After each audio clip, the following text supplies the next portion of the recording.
TNPSC தேர்வில் வென்றோருக்கு group 2A பணிக்கான நியமன ஆணைகள் வழங்கப்படுகின்றன. நெடுஞ்சாலைத்துறை உதவியாளர் பணியிடத்திற்கு தேர்வு செய்யப்பட்டோருக்கு பணி நியமன ஆணையை முதலமைச்சர் மு.க.ஸ்டாலின் அவர்கள் நேரில் வழங்குகிறார். அது தொடர்பான காட்சிகளை பார்த்து வருகிறோம். விரிவான விவரங்களோடு இணைகிறார் எம்முடைய செய்தியாளர் பாரி கார்த்திக். வணக்கம் பாரி கார்த்திக். இந்த குரூப் 2A தேர்வில் எத்தனை பேர் பயனடைந்தார்கள்?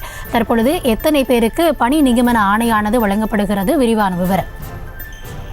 வணக்கம். தமிழ்நாடு முதலமைச்சர் திரு மு.க.ஸ்டாலின் அவர்கள் தற்போது தலைமைச் செயலகத்தில் தமிழ்நாடு அரசு பணியாளர் தேர்வாணையத்தின் வாயிலாக தொகுதி 2A பணிக்கான நெடுஞ்சாலைத்துறையின் உதவியாளர் பணியிடத்திற்கு தெரிவு செய்யப்பட்டுள்ள நபர்களுக்கு தற்போது பணி நியமன ஆணைகளை வழங்குகிறார். ஏற்கனவே தமிழ்நாடு அரசின் சார்பில் தேர்வாணையத்தின் மூலமாக இருக்கக்கூடிய காலி பணியிடங்கள்லாம் நிரப்பப்பட்டுள்ள நிலையில் அவர்களுக்கான அந்த பணி முன்னெடுப்பும் தொடர்ச்சியாக நடைபெற்று வருகிறது.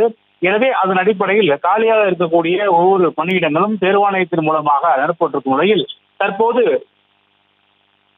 நெடுஞ்சாலைத்துறையில் இருக்கக்கூடிய உதவியாளர் பணிக்கான தேர்வு செய்யப்பட்டுள்ள அவர்களுக்கு தற்போது முதலமைச்சர் அவர்கள் கிட்டத்தட்ட ஒரு 20க்கும் மேற்பட்டவர்களுக்கு தொகுதி 2A பணிக்கான அந்த பணி நியமன ஆணைகளை வழங்குவதால் தொடர்ச்சியாக பல்வேறு நிகழ்ச்சிகளில் முதலமைச்சர் அவர்கள் இன்றைய தினம் கலந்து கொண்டிருக்கிறார்கள்.